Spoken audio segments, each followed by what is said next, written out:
አሚን መልቲሚዲያ ፕሮዳክሽን ተማሪዋ ክፍል 7 ልብ አንጠልጣይ እውነተኛ ታሪክ ደራሲ ከደራሲያን ዓለም የቴሌግራም ቻናል ተራኪ ሶፊያ ዩሱፍ። ይሄንና መሰል የፍቅር ታሪኮችን ለማግኘት ቻናላችንን ሰብስክራይብ ያድርጉ። መልካም ቆይታ።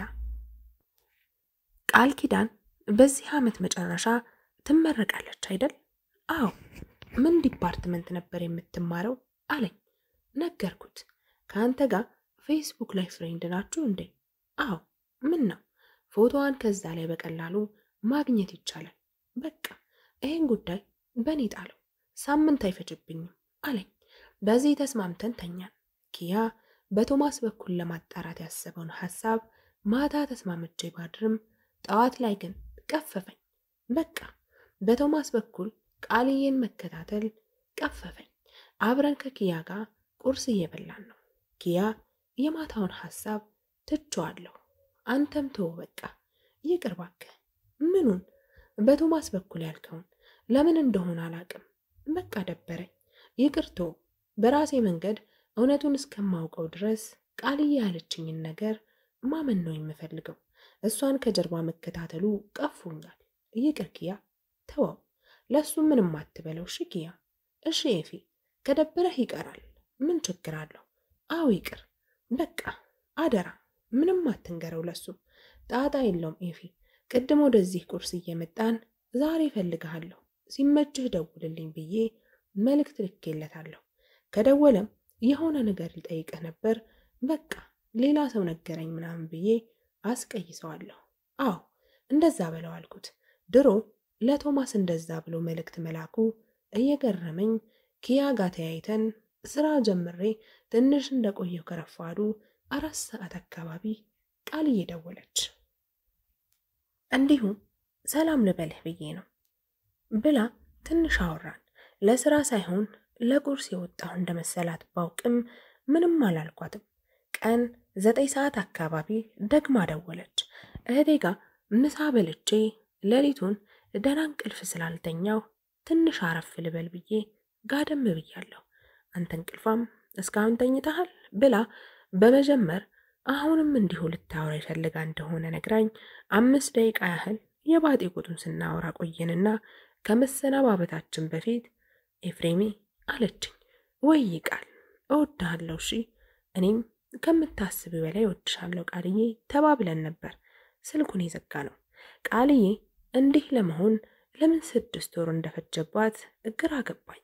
6ቱንም ወር እኔን ፍቅር ከግራ ወደ ቀኝ ከቀኝ ወደ ግራ እያላጋ ሲጫወትብኝ፣ እሷ ግን በመሳቅ ነበር ያሳለፈችው። ውስጧን ማየት ስሜቷን ማወቅ እስከምቸገር ብዙ የማትናገር እንድታወራ ስወተውታት ጭቅጭቅ የሚመስላት ጨቀጨከኝ ላለመባል መደወል እየፈለግኩ ያልደወልኩባቸው፣ ማውራት እየፈለግኩ ዝም ያልኩባቸው ቀናቶች ብዙ ናቸው። እኔ በማውቀው መንግስትም ሆነ የግል ድርጅት አንድን ሰራተኛ በቋሚነት ለመቅጠር የሙከራ ጊዜ የሚባለው የሥራ ቆይታ 45 ቀን ነው። ቃልዬ 6 ወር በሞላን ማግስት ያልተለመደ ለውጥ ያሳየችኝ ለምንድን ነው? በቃ ይሄ የቃልዬ ሁኔታ ለኔ አዲስ ነው። ቃልዬና እኔ የምንገናኝበትን ቦታ ለመቀጣጠር የት ደረስክ ለመባባል ካልሆነ በስተቀር በስልክ ብዙ አናወራም። ብናወራም እኔ በቃ ናፈቅሽኝ ድምፅሽን ልስማው ብዬ ካልደወልኩ ቃልዬ ብዙ አትደውልም።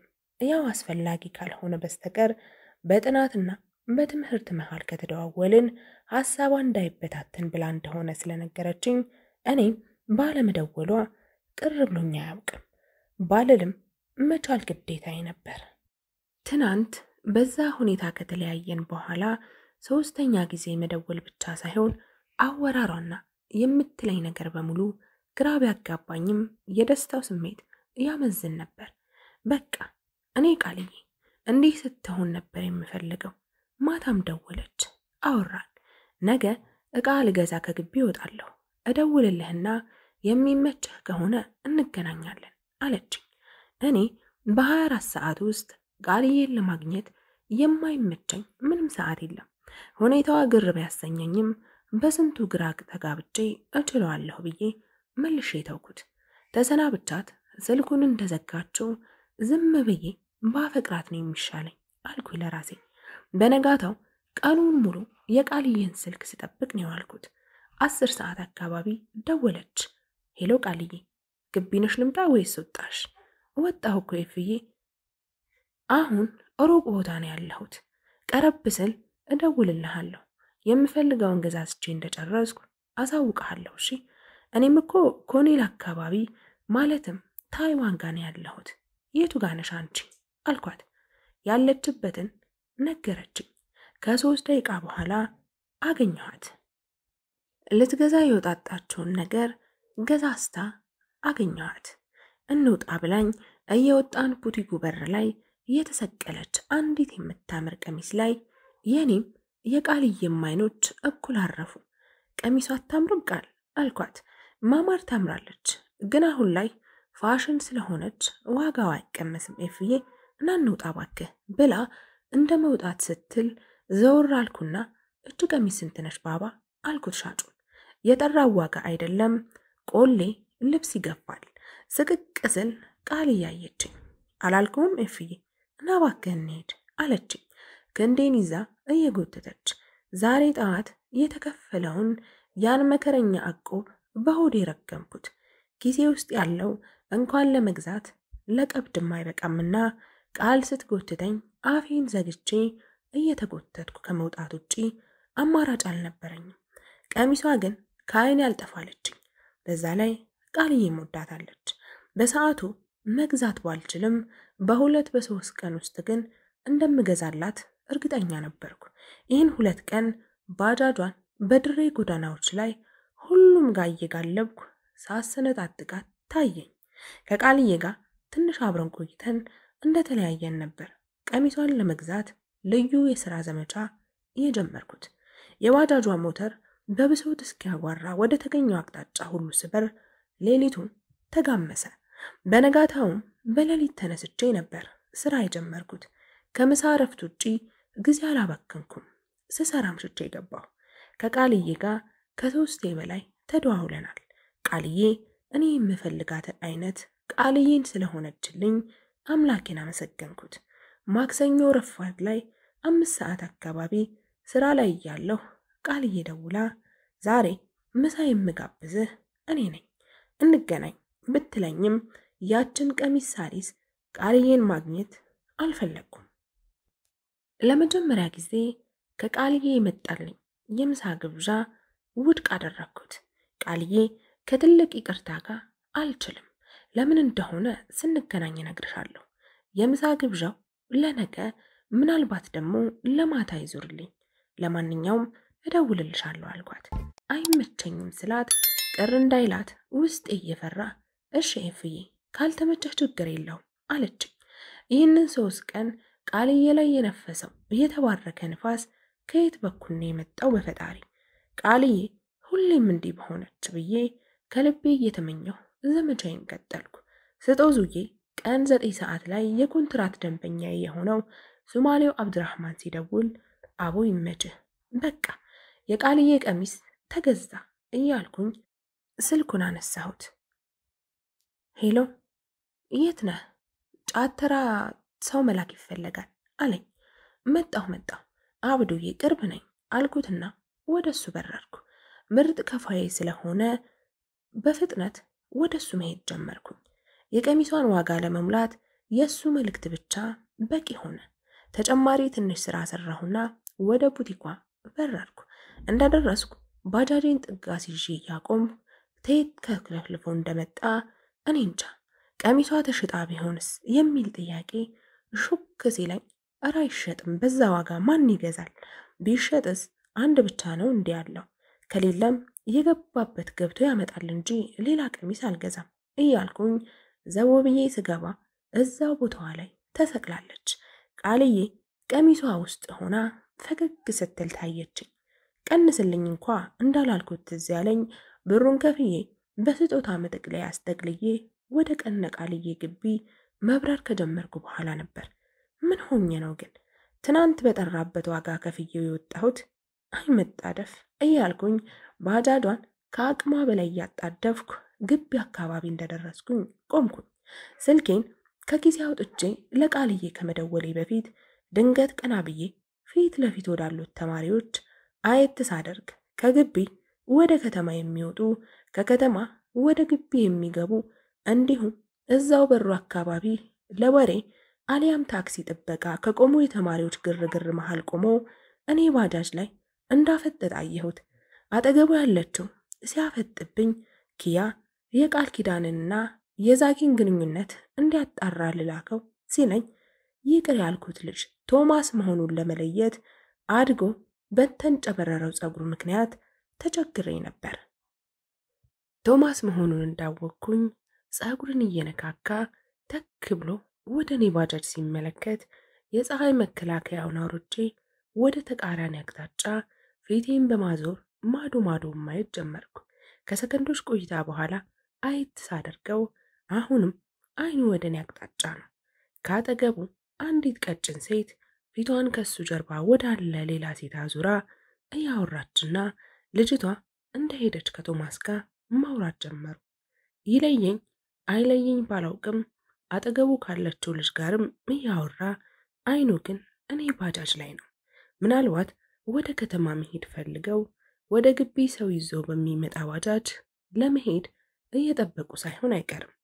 ቶማስ እነ ቃልዬ ግቢ ቢማርም እስከ ዛሬ ድረስ ለብዙ ጊዜ ወደዚህ ግቢ ስመላለስ አንድም ቀን አይቼው አላውቅም። ከኪያ ጋር ስለሱ ካወራን ሳምንት እንኳ ሳይሞላ ሳየው ገረመኝ።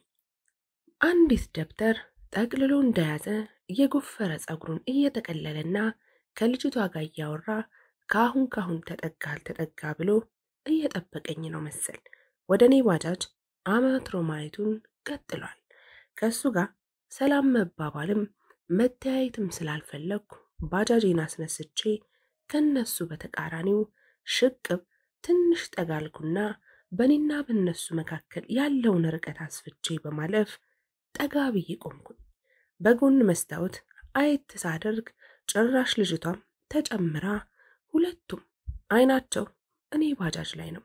እሱ ያወራል፣ ልጅቷ ወደ እኔ እያየች ትስቃለች። ምን እያወራላት ነው የምትስቀው? ኪያ ችክ ካለ አይመለስም እንዴ? ኪያ አያደርገውም አይባልም። ድሮም ተው ሲሉት ይብስበታል። ብቻ ነግሮት ይሁንና እኔና ኪያ ተጋደልን እያልኩ እነሱ እስኪሄዱ ቃልዬ ጋር ሳልደውል ቆየሁ። ፎረስ በመባል በሚታወቀው ከፍ ያለ ባጃጅ መጥቶ ቶማስና ልጅቷን ጨምሮ አጠገባቸው የቆሙትን ጠራርጎ እንደወሰደልኝ ቃልዬ ጋር ደውዬ በር ላይ መሆኔን ነገርኳት። ከመምጣቷ በፊት የገዛሁላትን ስጦታ በማስጠቀልልበት የባጃጇ ዳሽቦርድ ውስጥ አስገብቼ ቆለፍኩበት። ቃልዬ ከግቢ እየወጣች ከሩቅ እንዳየኋት ልቤ መዝለል ጀመረች። የናፈቀችው እናቱ ከገበያ ስትመጣ አሻግሮ እንዳያት ሕፃን እንደዛ ሮጬ ተጠምጠምባት የሚለኝ ነገር መቼ እንደሚቆም እያሰብኩ ፈገግ አልኩ። በቃልዬ ምርጫ ከድሬ ሆቴሎች ወደ አንዱ አመራን። ሆቴሉ በር ላይ እንደደረስን ቃልዬ ሂጂ ግቢ መጣሁ፣ በዛ በኩል ላቁማት፣ እዚህ ጋር መንገድ እዘጋለሁ ስላት እምቢ ብቻዬን አልገባም፣ እዚህ ጋር አልጠብቅህ፣ ሂድ አቁማትና ና አለችኝ። ጠጋ ብዬ አቆምኩና ስጦታዋን ከጀርባዬ ደብቄ ተያይዘን ገባን። እሷ ቁጭ ስትል እኔ ዝም ብዬ ከፊት ለፊቷ በመቆም ስመለከታትና ቀና ብላ እያየችኝ ምን ሆነ ነው እንደዚህ የምታይኝ ኤፍዬ? ቁጭ አትልም እንዴ አለችኝ። ስጦታውን ከጀርባ ያውጥቼ ሰጠኋት። ምንድነው ኤፍዬ? ከፍተሽዋ። ከፍታ እንዳየችው እኔ አላምንም። ወይኔ ጉዴ በጣም ነው እሺ የማመሰግነው ኤፍዬ አለችና የቀሚሷን ትከሻ ይዛ በመቆም ገላዋ ላይ ለጥፋ እንዴት እኮ እንደምታምር አመሰግናለሁ እሺ የኔ ፍቅር ብላ ጠጋለችና አቀፈችኝ። ከትላንት ወዲያ እኮ ያው ኪሴ ላይ ብር ስላልነበር እንጂ ስለወደድሻት እንደምገዛልሽ እያሰብኩ ነበር የወጣሁት። እኔም በጣም ወድጃታለሁ። ይህችን ቀሚስማ እስከምገዛ ቃልዬን አላገኛትም ብዬ ነው ግብዣሽን ያልተቀበልኩት። አልከፋሽም አይደል ቃሌ? ኧረ አልከፋኝም ኤፍዬ። ያው ምክንያቱን ስንገናኝ አወራሻለሁ ብለኸኝ የለ? በቃ በቂ ምክንያት ቢኖረው ነው ብዬ አሰብኩኝ እንጂ አልከፋኝም። ግን እኮ ኤፍዬ ባለፈው የገዛህልኝን እስካሁን አልለበስኳትም። አዎ ለብሰሻት አላየሁም።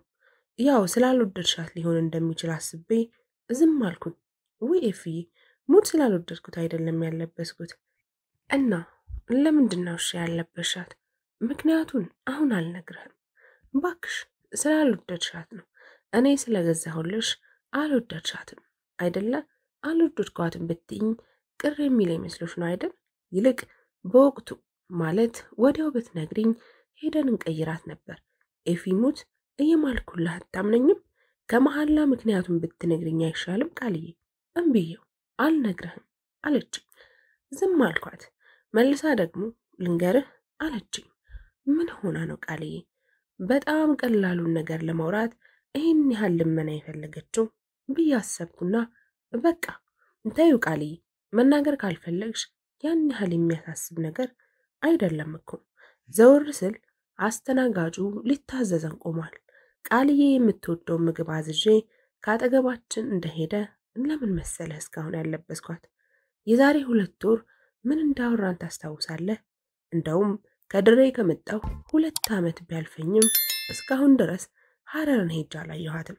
አንድ ቀንማ ሄጄ ሐረርን መጎብኘት እፈልጋለሁ ስልህ ምን ነበር ያልከኝ? እኔ ወስጄ በደንብ አስጎበኝሻለሁ፣ እንደውም ሰሞኑን አንሄድም ስልሽ አይ አሁን አይደለም ግን መሄዳችን አይቀርም ነበር ያልሽኝ። ከዛ ወዲህ ስለ ሐረር አውርተን አናውቅም።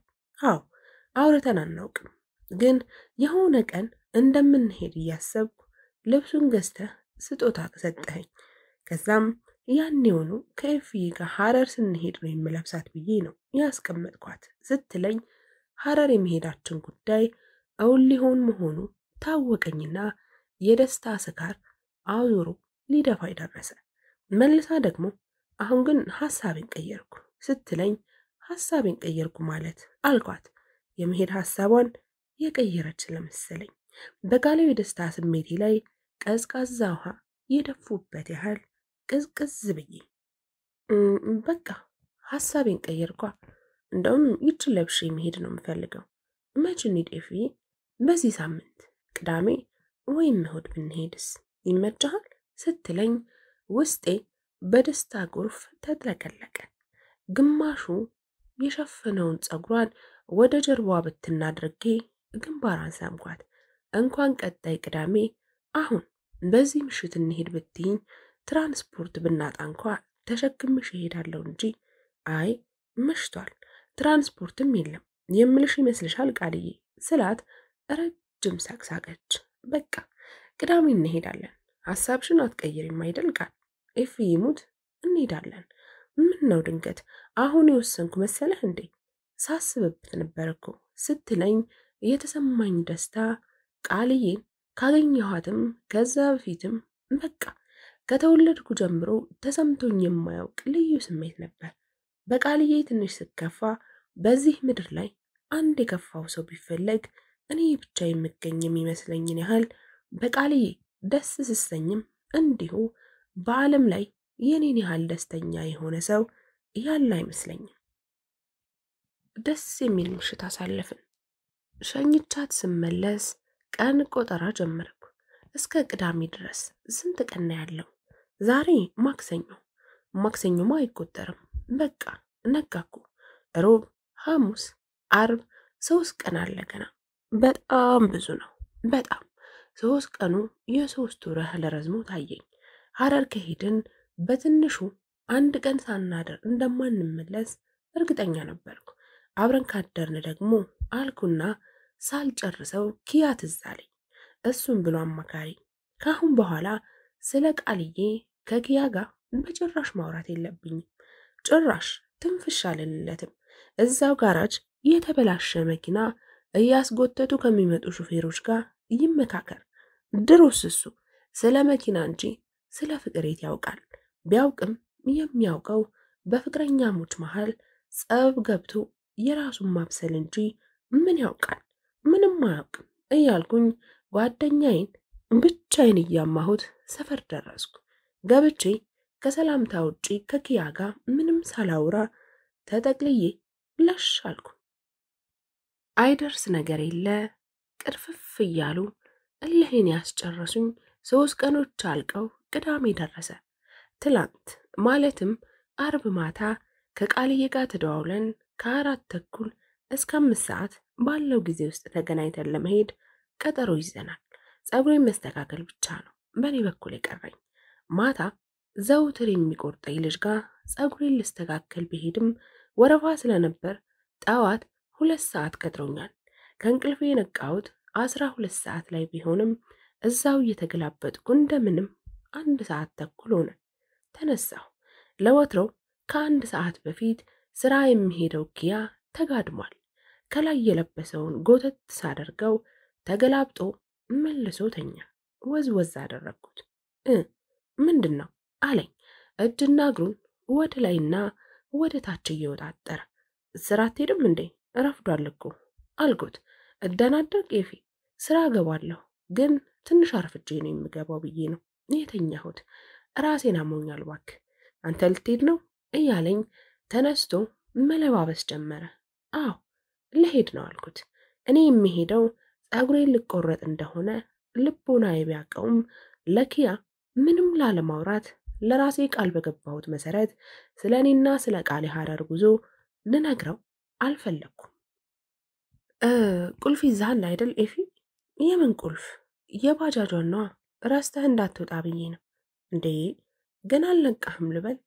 እየቃዠህ ነው እንዳንተ ልጅ። ረስቼ ብወጣስ በምን አስነስቼ እነዳለሁ?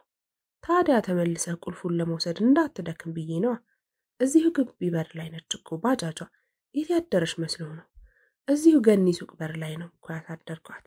ሃይ እዚህ ነች እንዴ አለና ትንሽ ቆይቶ ደግሞ መንጃ ፈቃዷ ሌት ገለመሌስ ይዘሃል አይደል ኤፊ አለኝ። አዎ ይዣለሁ አልኩት ሳቅ እያፈነኝ። ዝም አለና ልክ ልወጣ ስል ጠብቆ ምንም አልረሳህም አይደል ኤፍዬ? መታወቂያና ሌሎች የሚያስፈልጉህን ነገር በሙሉ ይዘሃል ሲለኝ በጤናው አልመስል አለኝ። ዛሬ ሌሊቱን ሙሉ በህልሙ እኔ ቃረስቼ ስወጣ ያየም መሰለኝ። ቆይ አንተ ከመቼ ወዲህ ነው እኔ መታወቂያ መንጃ ፈቃድ ረስቼ እንዳልወጣ ማሰብና ማስታወስ የጀመርከው? ዛሬ ብጀምርስ ምን ችግር አለው? ምንም ችግር የለውም። ኪያ አንተስ ጭንቅላትህን ይዘኸዋል አይደል? ማለት አይ ያው በትንሹም ቢሆን ለማሰብ ይጠቅምሃል ብዬ ነው። ረስተኸው እንዳትወጣ እሺ ብዬው እየሳኩኝ ወጣሁ። ቁርስ በልቼ ጸጉሬን ተስተካክዬ ስመለስ 4 ሰዓት ሆኗል። ቃልዬ ጋር ተገናኝተን ወደ ሐረር ለመሄድ የቀረችኝ 1 ሰዓት ነች። ቃልዬ ጋር ደውዬ ልትወጣ እየተዘገጃጀች እንደሆነ አረጋገጥኩ። ገላይን ተጣጥቤ ልብስና ጫማዬን ቀያይሬ ለመውጣት ወደ ቤት እየሄድኩ በር ላይ እንደደረስኩ እኔና ኪያ ተከራይተን ከምንኖርባት ግቢ ፊት ለፊት ካለችው ሱቅ ኤፊ ኤፍሬም ብለው ተጣሩ። ባለ ሱቋ ገኒና ሱቁ በር ላይ የቆመ አንድ ተስፋዬ የሚባል የኪያ ጓደኛ። አቤት ማን ልበል አልኳቸው በሩቁ። ባለ ሱቋ ገኒ የታላቅ እህቴ ኩያ ነች። ከታላቅ እህቴ ጋር አብረው ነው የተማሩት። እና እንዴ አለች በምልክት። እኔ ልቤ ተሰቅሏል። ምን ፈልገው ነው የሚጠሩ እያልኩ ጠጋ ብዬ ምን ነው ፈለግሽኝ ገኒ አልኳት። ከተስፋዬ ጋር ተያዩና ዝም አሉ። ግራ ገባኝ።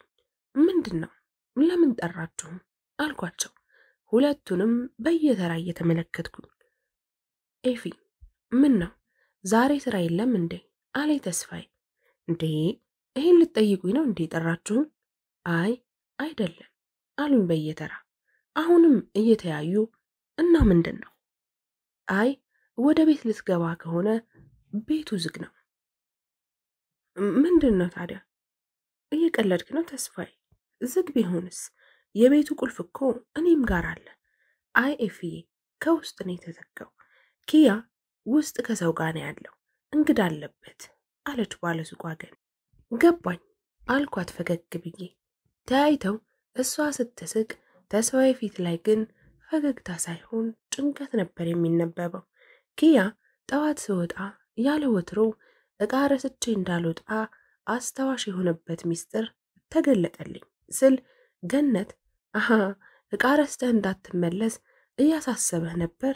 አይ ኪያ ይገርማል ስትል አቦ ገኒ ደግሞ ተያ ነገር አታጋጊ አላት ተስፋዬ። ስለምን ነገር ማጋጋል ነው የምታወራው? ለማንኛውም እኔ ልብስ ቀይሬ ልወጣ ነው፣ ብዙ አልቆይም ብያቸው ልሄድ ስል ክፍል 8 ይቀጥላል።